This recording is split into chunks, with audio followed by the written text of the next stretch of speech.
I recovered from the initial shock. I might have hyperventilated if I hadn't, and I knew I needed to get it together to help Elias, or the dead man if there was any help to be had for him.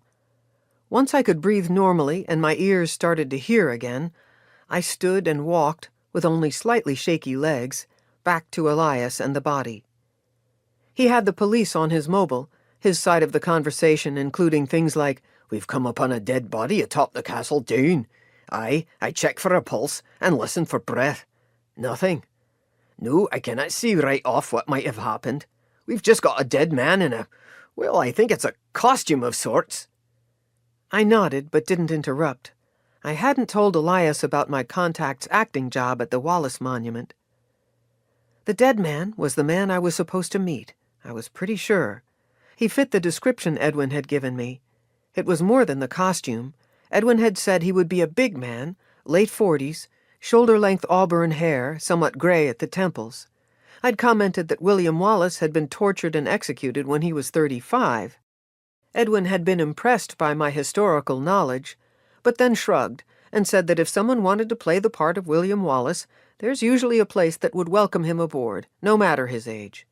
The sandals, more like Birkenstocks than something from the 13th century, didn't necessarily fit with the rest of the getup, but they were probably close in style.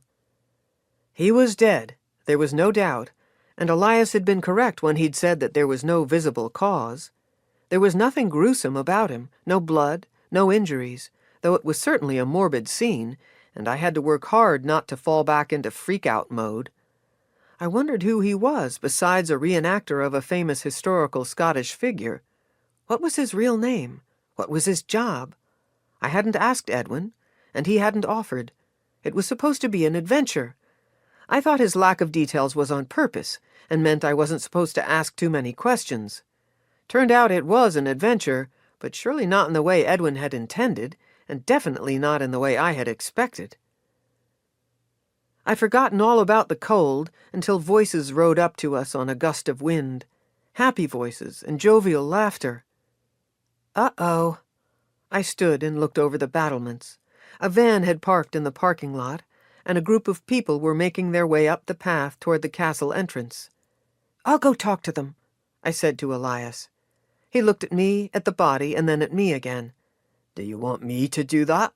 "No, you stay here," I said, giving him the worse of the two tasks. Though staying with the dead man wouldn't help him come back to life, it seemed wrong to leave him alone. I hurried along the in-between space and tried to formulate what I would say to the group of people that would keep them away but not scare them too much. Though if there was a killer in the vicinity, maybe we all needed to be a little scared, or at least on guard. I stopped at the entryway to the spiral staircase and looked back over the roof. There were a couple of juts and corners that the killer could still be hiding behind, but it was unlikely that we wouldn't have noticed someone from the other end.